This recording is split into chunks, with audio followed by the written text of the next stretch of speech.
En Afrique, une vague inattendue de rébellions armées a éclaté, chassant l'influence russe que le Kremlin avait construite pendant de nombreuses années. Dans la capitale du Mali, Bamako, et dans plusieurs régions du pays, des attaques coordonnées contre des sites militaires directement liés aux Russes ont eu lieu le 25 avril. L'essentiel, c'est que la milice locale au Mali, qu'on appelle les Touaregs, je pense que vous avez déjà entendu cette appellation, et qui mène depuis longtemps une lutte contre la présence militaire russe au Mali, ont commencé des combats intenses contre le corps africain russe, qui est venu dans le pays pour remplacer les mercenaires du groupe Wagner.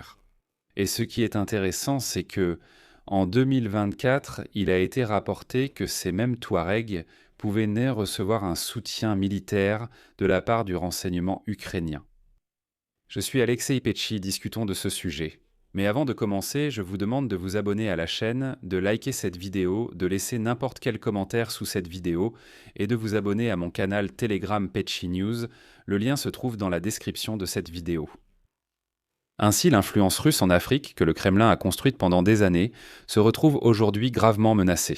Le 25 avril, dans la capitale du Mali, Bamako, ainsi que dans plusieurs régions du pays, des attaques coordonnées ont eu lieu contre des installations militaires de la junte locale et des troupes russes.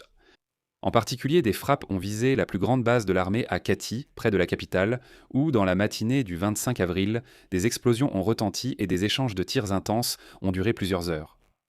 Des attaques ont également été signalées à Kidal, Gao, Sévaré et Mopti. À Bamako, c'est-à-dire dans la capitale, l'aéroport a été temporairement fermé, les rues se sont vidées, des hélicoptères militaires survolaient sur la ville et des témoins rapportaient des tirs partout ainsi que des explosions continues. Selon des témoins, même la maison du ministre de la Défense, Sadio Camara, a été détruite. Il est intéressant de noter que l'armée malienne a déclaré que l'attaque avait été menée, je cite, par des groupes terroristes non identifiés et a assuré qu'à la mi-journée, la situation était déjà sous contrôle, bien que les opérations de ratissage se poursuivent. Et selon des sources de Reuters, derrière les attaques se trouve le groupe lié à Al-Qaïda Jama'at Nusrat al-Islam wal-Muslimin, qui aurait pu agir conjointement avec l'alliance Touareg Front de libération de l'Azawad. Ces mêmes rebelles Touaregs, si vous ne savez pas qui ils sont, je vais vous expliquer maintenant. Ce dernier a annoncé la prise de la majeure partie de la ville de Kidal, qui était autrefois un bastion des rebelles Touaregs.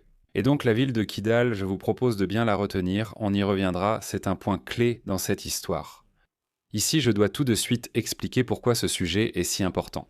Pour nous, parce que vous pourriez dire, écoute, l'Afrique, où est le Mali, tout ça, quel rapport avec nous? Pourquoi avons-nous besoin de cette histoire? Mais en réalité, au Mali, il y a une confrontation directe entre la Russie et l'Ukraine. Aujourd'hui, le pouvoir au Mali est détenu par une junte militaire, arrivée au pouvoir à la suite de 2 coups d'État en 2020 et 2021. Le dirigeant de fait du pays actuellement est le général Assimi Goïta. Il a consolidé son pouvoir en dissolvant les partis politiques en 2025 et en s'assurant du soutien pour prolonger son règne jusqu'en 2035. En 2021, il s'est proclamé dirigeant de transition, affirmant « Nous sommes un pouvoir de transition pour peu de temps ». Mais il est évident que Gaïta et la junte n'auraient pas pu réussir seuls. La Russie joue ici un rôle clé dans la garantie de la sécurité et de la stabilité politique du régime actuel du Mali, remplaçant ainsi la France et les partenaires occidentaux. Après le départ des troupes françaises et des casques bleus de l'ONU, la junte malienne a invité les Russes, soi-disant pour lutter contre les groupes islamistes. Au début, il s'agissait de mercenaires du groupe Wagner, et à partir de 2025, ils ont été remplacés par le soi-disant corps africain, qui dépend directement du ministère de la Défense de la Fédération de Russie. Autrement dit, ce sont en réalité des soldats russes. Mais ce n'était que la partie émergée de l'iceberg. Le Mali, ainsi que le Burkina Faso et le Niger, ont rejoint ce qu'on appelle l'Alliance des États du Sahel, en visant une alliance étroite avec Moscou.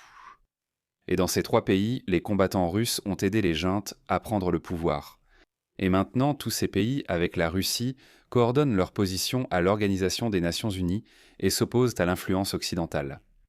En échange, la Russie obtient l'accès aux ressources naturelles et participe également à d'importants projets d'infrastructures et d'exploitation minière.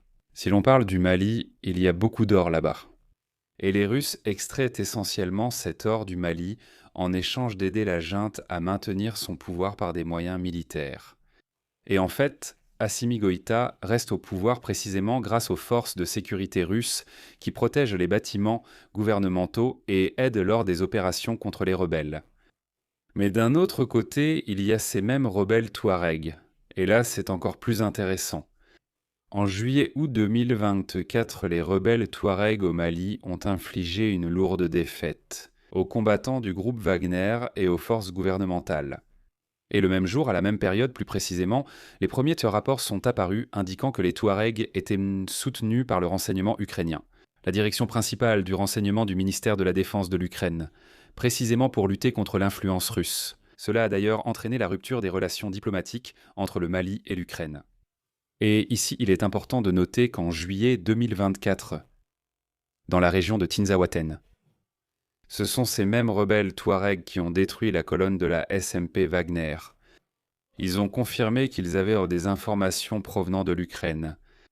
Plus tard, les rebelles touaregs ont confirmé leur contact avec l'Ukraine. Ils ont déclaré que le renseignement ukrainien leur avait fourni les données nécessaires pour mener les attaques. Maintenant, revenons à la ville de Kidal. Actuellement, ce sont ces rebelles touaregs qui prennent le contrôle de la ville.